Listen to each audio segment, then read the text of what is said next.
Tonight, the left is targeting not only Donald Trump, but his supporters. Get ready for the left's newest movie. This one's a double header, you see. They want a Congressional Commission to investigate the January 6th protests on Capitol Hill as the state of New York prepares its criminal case against the Trump Organization. Hello, everyone, and welcome to the Trish Regan Show. I'm Trish, and what is this, like Witch Hunt 5.0 or 100.0 at this point? In all seriousness, you know, it's getting kind of hard to keep track. They've gone after him and after him and after him so many times, whether it was Russia, impeachment 1, impeachment 2, and a whole bunch of other scandals, right, along the way.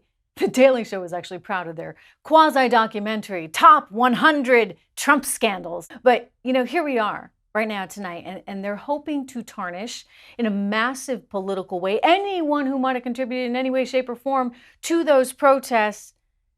Heaven forbid if you were there, heaven forbid if you said, you know, people ought to have a right to protest peacefully on Capitol Hill. I don't know. I mean, the left just can't quit this addiction, if you would. It really is a Trump addiction.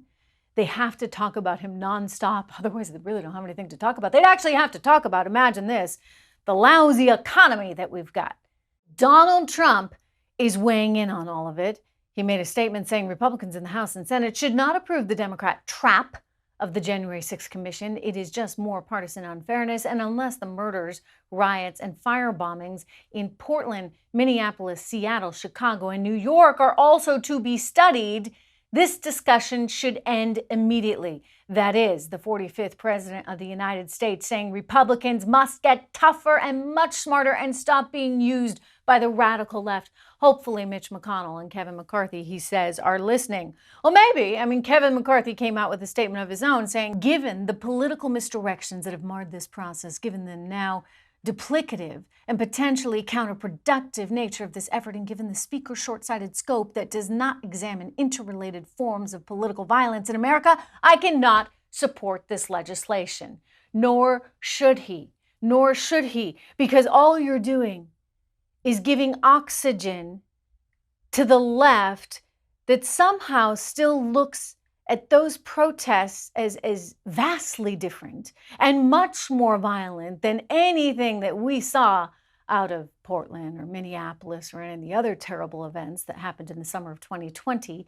But here's one of those shows on MSNBC with one of those anchors that clearly has an agenda, because somehow now the protests were all about what? You could mistake that footage for a lot of things, maybe Civil War reenactment, maybe Call of Duty footage. But what it was not was, you know, just another group of tourists at the Capitol on January 6th. And so, you know, I think that was what a lot of Americans saw. And to Jason's point, this commission really is for the majority of Americans who saw that as the violent, racist insurrection that it was, attempting to delegitimize Black voters. So we're back to that, right? Everything goes back to that. This is a really kind of alarming narrative that they keep pushing. And at this point in time, we need more Republicans to actually stand up for American values, meaning opportunity for every single American, economic opportunity for every single American, meaning forget this socialist nonsense. And yet Liz Cheney is out there talking like this. I will do everything I can to ensure that the former president never again gets anywhere near the Oval Office. We have seen the danger that he continues to provoke with his language. Okay, you see, at this point, it really doesn't have much to do about Donald Trump. At this point, it really has a whole lot to do with the United States of America. And I wish Republicans would all get on the same page, because otherwise they're just going to use this and use this and use this. And yet we have Senator Lisa Murkowski talking like this. President Trump should talk to this commission to detail what was happening on that day. If you put together a commission that is focused on the events of January 6th, I think he's obviously a very key individual. Okay, so they want to sort of string him up. They want him, the president, former president, to be there testifying for Congress for a repeat of the Schiff show. Listen, I don't think that's the right thing for America right now. What I'd like to see is America move on. But for some reason, we can't do that. We're stuck in this banana republic-esque kind of place where now you have Democrats seemingly wanting to send not just Donald Trump to jail, but anybody who supported him to jail. I mean, this is kind of wild stuff.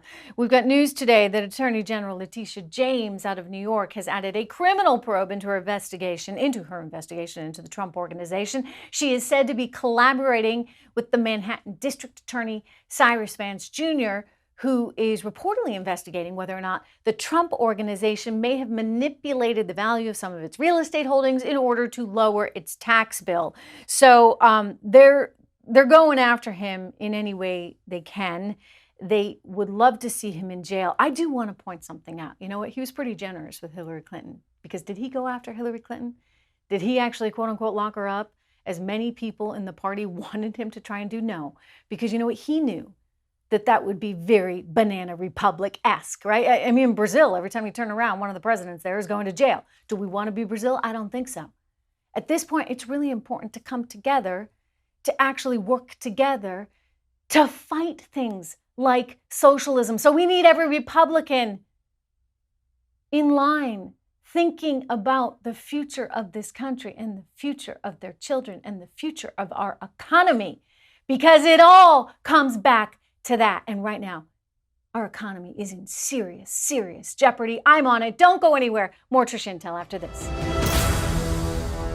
I don't think there's been any greater engine of inequality than the Federal Reserve Bank of the United States the last 11 years. Everyone wealthy I know is making a fortune. And why are we making it?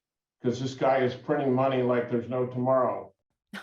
He's talking about Jerome Powell at the Federal Reserve. That was Stan Druckenmiller, billionaire investor, who said he just had the best year of his life, the best year of his career. Everybody's having a really good year. How could you not?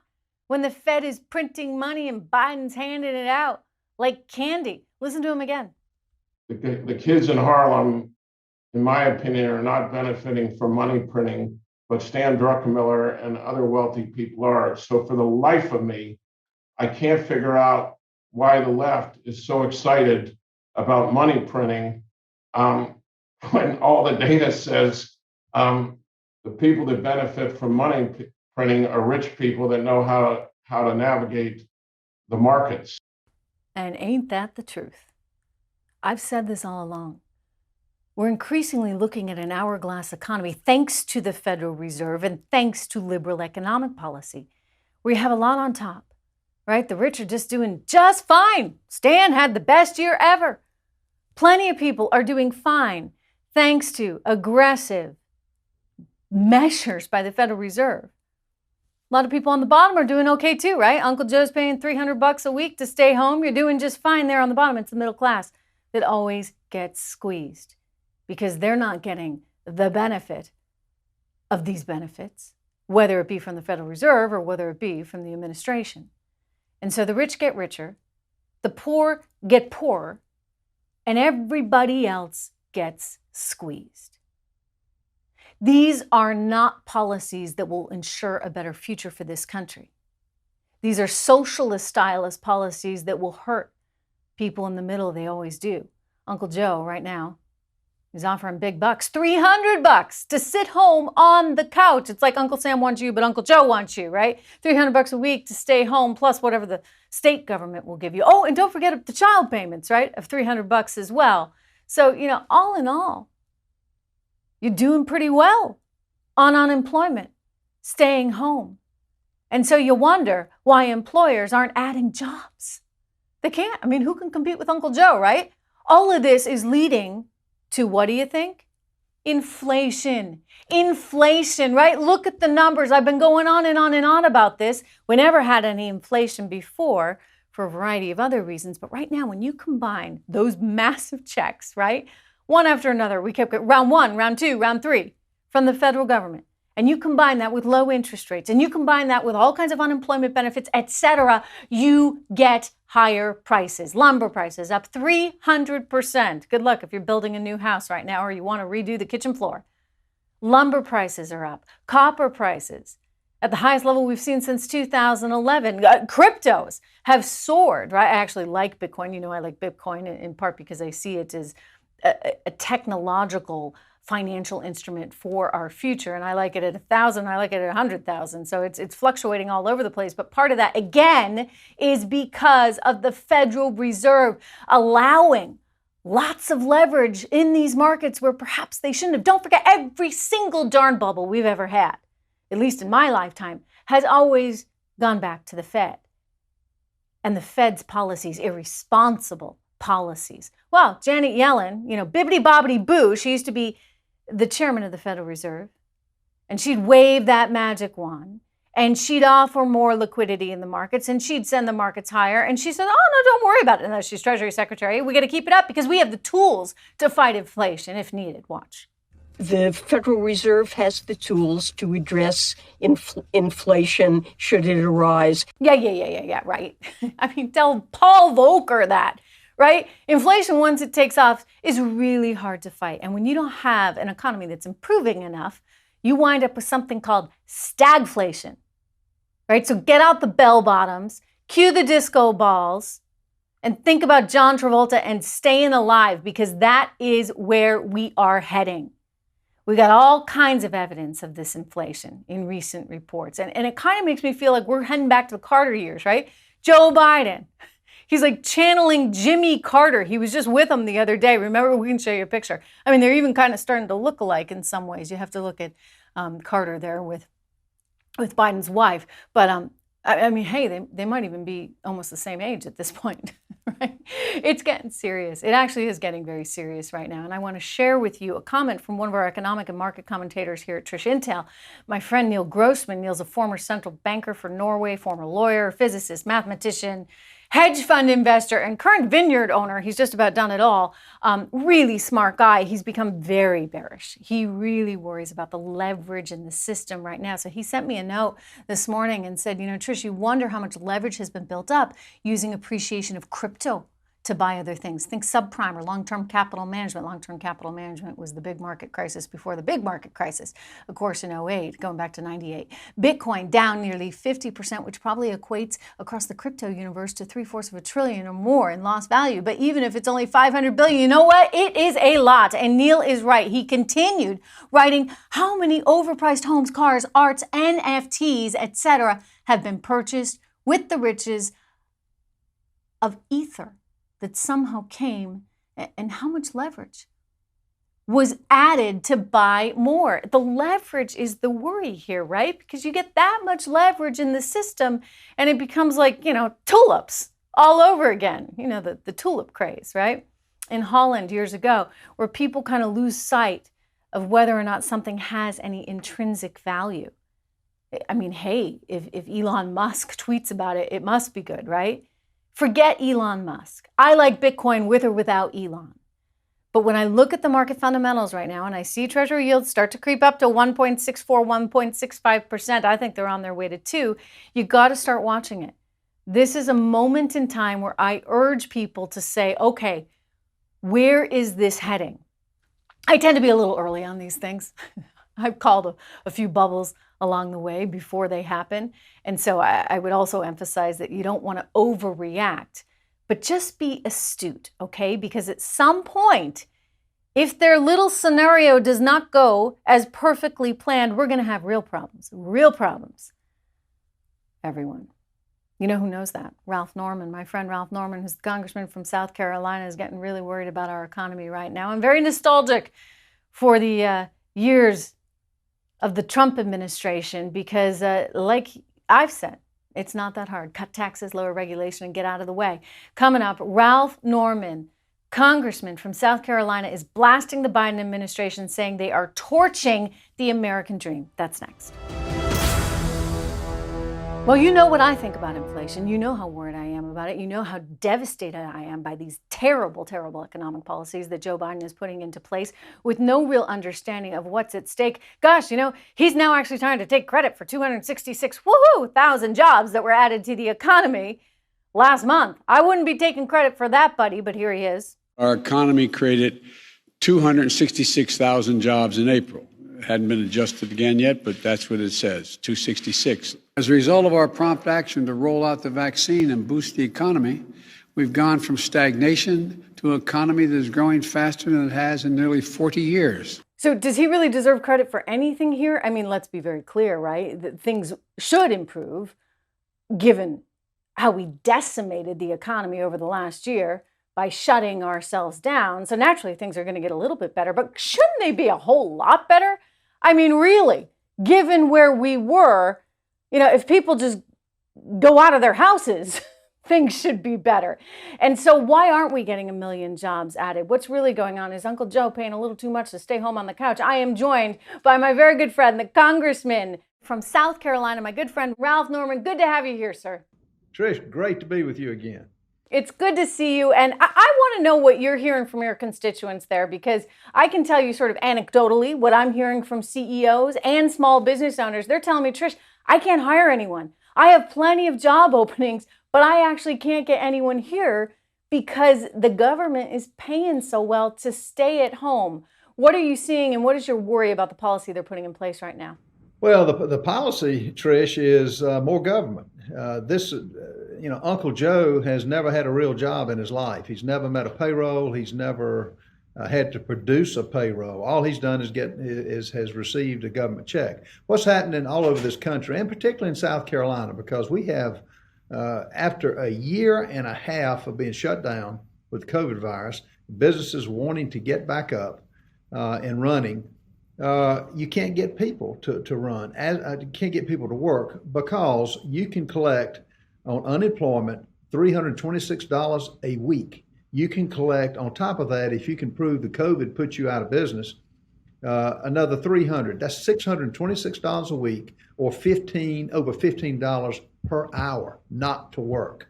Government was not meant to fight business. Businesses support government. This administration has two different worldviews with the private sector, and it's because they don't understand it. And get this, I was at Carowinds, which is an amusement park. They made tremendous investment. They couldn't open because they couldn't have enough people to run it. A fast food place I went to, over the loudspeaker came, "You are limited to $13. I said, "Why is that?" They said, "We have two people, one flipping hamburgers, making milkshakes, another one at the cash register." It's insane. But it's like, you've always said the free market, we the people need to speak up, and it's going to be on top of the negative things that this administration and Uncle Joe is doing, and it's got to come to an end at some point, if ever. Well, I've never seen anything like it. I mean, really, I guess maybe you could go back to the Jimmy Carter days, but I think this is far worse. I mean, Uncle Joe, I say Uncle Joe, by the way, it's a play on Uncle Sam, right? Because Uncle Joe wants you to sit at home on the couch. Uncle Joe is trying to be well-intentioned here, theoretically, thinking that, you need to help people out. But Congressman, look, we went through the pandemic already. We're emerging from it. It seems to me that sometimes you kind of need a little push, right? And I'm not trying to be unkind. I think that government needs to be there to help people to help themselves. And certainly if someone is not capable of helping themselves, well, that's when government steps in. But you don't want government needlessly getting involved here. By the way, taxing businesses more if he has his way, taxing individuals more, and throwing a nice doubling of the cap gains tax, which will really decimate the markets, on top of all of it. So the idea is we're going to take from them to redistribute to them, and what? Create a generation of people addicted to government, big government, Democrat spending? And get this, Trish, no offsets. We're not going through the regular budgetary process. The Republicans are having no input whatsoever. You can't make amendments. It's basically executive orders. This president has been in office since January 20th, 119 days. Look at the damage he has done to this country. Most businesses that I talk with want government to get out of the way and let them run and feed their families, produce their product, and support the businesses that their tax dollars support government, not vice versa. The federal government was created by the states, and they're acting as if, and Uncle Joe, all he wants to do is have another handout, because that's all he understands. And get this, he thinks he can tax his way into prosperity. That's never happened. capital gains getting ready to double from 20 to 40%. My heart actually sank the day that I heard that, because I thought, you know what?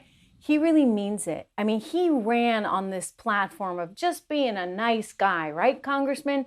Just a nice guy who's not going to cause a whole lot of disturbances, not going to suck all the oxygen out of the room, not drive the media crazy. He was just kind of, going to keep the boat sort of steady, not rock it. And what is he doing? Exactly the opposite of this. Everything that he has introduced is really bordering on, if you ask me, Marxist economic theory. We're creeping towards that. I've warned against turning into Venezuela. It's as though, he's taken a playbook right out of good old Hugo Chavez's Bible there. And what he's trying to put in place is not the sort of simple Joe, simple nice guy. This is revolutionary stuff.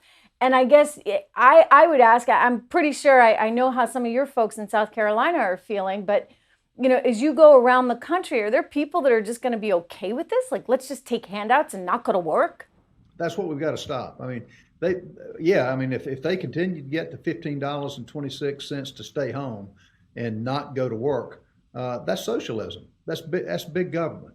And let's say Uncle Joe has given in to the far left, AOC's, Rashida Tlaib, Omar. He's taking orders, Trish. He's not, you've seen him on what limited interviews. He could barely put two sentences together. But he ought to come on and answer questions like you always ask. Explain yourself. Why do you support this? He couldn't do it because he doesn't understand it. The only hard question I've heard him ask is, did his dog bite somebody in the White House by these reporters? And it's crazy. It's insane. Well, they're not pushing him on this. I mean, I think back to the interview he did with George Stephanopoulos on ABC, where he promised that nobody's taxes were going to go up if you earned a penny more than or less than $400,000. He forgot to take into account that he was actually going to tax families, right? So it meant that, if you actually have a woman working in the house, maybe he's so up there in age, he forgets that women actually work too. If you have a woman working and a man working, sometimes those families earn more than $400,000. And so he's going to hit them right where it hurts. But the follow-up question wasn't there. And I see it on CNN and MSNBC and so many of these quote-unquote journalist organizations. I don't think there's a real understanding of sort of basic economics. And so, when Brian Deese tells you need to rethink infrastructure for the 21st century because it needs to include things like elderly care and child care and retrofitting of affordable housing. I'm like, you know what? Those are great, noble things. If we had all the money in the world and money grew on trees, maybe it could happen. I mean, he's out there, frankly, in La La Land with this multi-trillion-dollar package. Never gonna happen because it can't be paid for. What do you want to see? You want any infrastructure? If so, what do we need to focus on? What do we need to get rid of? Here's the bottom line, Trish. The $2.3 trillion he's proposing for so-called infrastructure, only 6% goes for roads, bridges, water, sewer lines. It's going to bail out states, blue states that have been mismanaged, like fixing up houses and buildings in different states, like putting money toward changing regulations on how many houses can go in a neighborhood. He's violating the 10th Amendment is what he's doing. But it has nothing to do with infrastructure. If he would have an honest debate and let it go toward infrastructure, because I sat through a hearing on oversight where the Democrats were proposing $174 billion for electric cars for postmen. And my question was, where's the priority? You got bridges crumbling, and here you want to put electric cars for postmen to drive? It's insanity. But I want to see. I'm going to jump in because what really bothers me, especially in light of the cyber attack that we just saw on Colonial Pipeline, is the threat of an EMP attack. And I just spoke yesterday with Dr. Peter Pry, who's the head of the EMP task force, and he's like, you know what? Like, it's game over, right? Don't reinforce and protect our grid. If there were ever an EMP attack, electromagnetic pulse attack, we'd be looking at 9 out of 10 Americans dead within the year. And so this is a real vulnerability we have. But he said, look, they're looking to put $100 billion into infrastructure. Most of that's going to green energy. I mean, how have we gotten to the point where we can, have the luxury of thinking about green energy, but not about the basic sort of rudimentary stuff like making sure that we could be alive to enjoy the green energy, Congressman? You just mentioned EMPs. If you destroy our electric grid, it's going to make this gas shortage and the eastern part of the country out of gas. It's going to make that look like child's play. But he has no concept of that, and that's why he's more concerned with electric cars, batteries. He's more concerned with bailing out these states, and has nothing to do with broadband. It has nothing to do with the things that really have been neglected in this country. And the other part of this is he thinks just drop money from a helicopter to go in the right place. These municipalities and states ought to have to bid and have some equity in the game before they get money. And it's a calamity that will happen if we don't kick the whole thing out. There is no compromise. More with the Congressman next. He thinks that you can just drop money from the sky like a helicopter. The Federal Reserve apparently thinks that too. And by the way, our Treasury Secretary now, Janet Yellen, who I used to actually think was kind of a sharp cookie, but I've been introduced to her politics. They kind of leave that aside when they're working as Fed chairman. I've been more and more introduced to her politics, which I find very, very disturbing. And in this, that she also thinks you can just helicopter in a whole lot of money and have some socialist style programs. Inflation, which we have already seen, Congressman, is that not the consequence of spending so much money that we don't have? You can't print enough money for what this administration wants to do. There's no way to do it. Now, take gasoline as an example. That is resonating with the American people because they have to fill their car up. And instead of paying $2.30, they're paying well over $3 in different parts of the country. And it's not the price, it's if we can get it. Now, we all just took a pay cut, because not only you're paying more at the pump, look at the packages delivered to our houses. The trucks that deliver them aren't running on solar panels. They had gasoline and diesel fuel. The food we buy, we just took a tremendous cut all across this country. And inflation, look at the lumber prices. In 4x8 plywood, you're paying over $70 a sheet. And so, this administration is either, I know they don't understand it, they couldn't. All they got to do is go look. Yet they're letting people flood across the border. This is a ship without. I mean, we haven't even gotten to the border. I mean, it is truly, it's so sad, really, to see, because we're here, or at least I'm here, watching on the sidelines. You're in the middle of it, but I'm the observer, right? Who's going, guys, it's not that hard. Like, lower taxes, lessen regulation, have a few rules like borders, and you could actually do a lot for this country. But they're doing the antithesis of all that right now. How do we fix it, Congressman? How does it change? What happens in 2022? If we don't take the House back, then this country is on steroids toward socialism. I know Rush Limbaugh always used to say, I will tell you when it's time to panic. It's not time to panic yet. I will tell you, if we don't take the House back, and Trish, we've got to take it back with people, not just for the sake of getting power, but people that will make some changes, as Donald Trump did, lowering taxes, getting government out of the way, getting manufacturers up and running that had left the country that are now, they're going to leave again under this administration. But we, the people, have got to put candidates in office. Votes matter. Who we put in office matters. We can see that.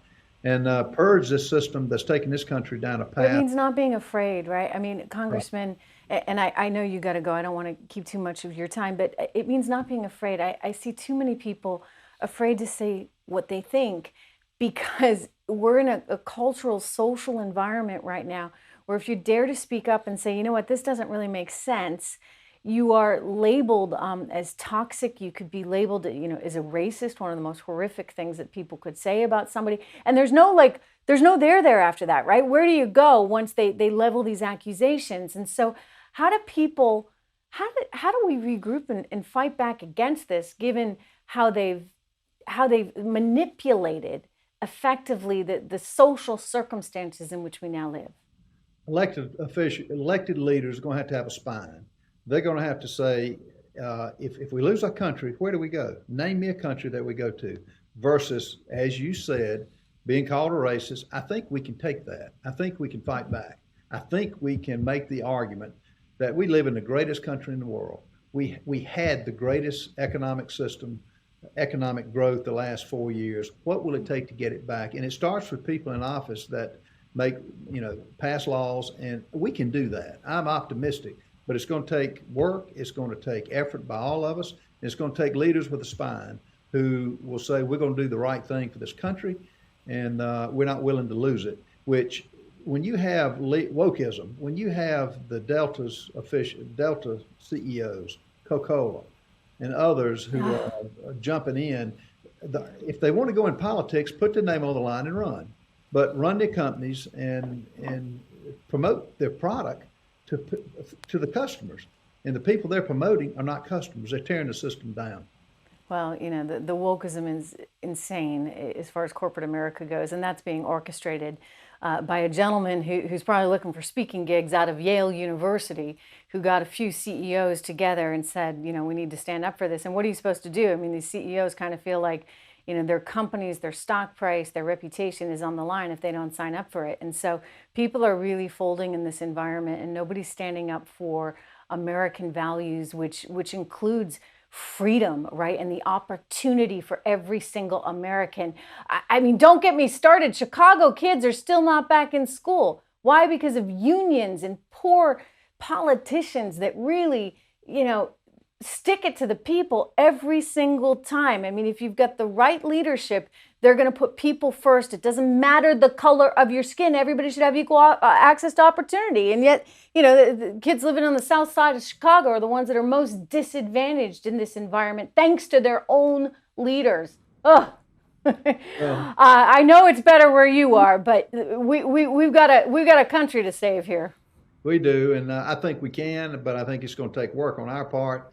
And government was not meant to be the custodian of the American people.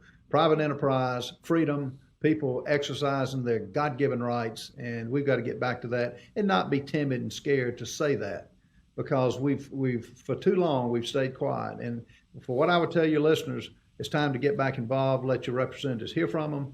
And if we don't, then the outcome is not going to be as good. Right. And so we speak got to up. put restraints on this administration. Speak up and demand some spine from your leadership. Congressman Ralph Norman from South Carolina, thank you so much. It's great to see you as always, sir. My honor, Trish. Thank you. A reminder, everybody, please go to trishintel.com for all your news and check out my private group where we talk about economics, we talk about markets, and we talk about politics. Go to Facebook and look for Trish Regan's private group. I will see you there, and we will continue this discussion tomorrow. Remember, live free or die.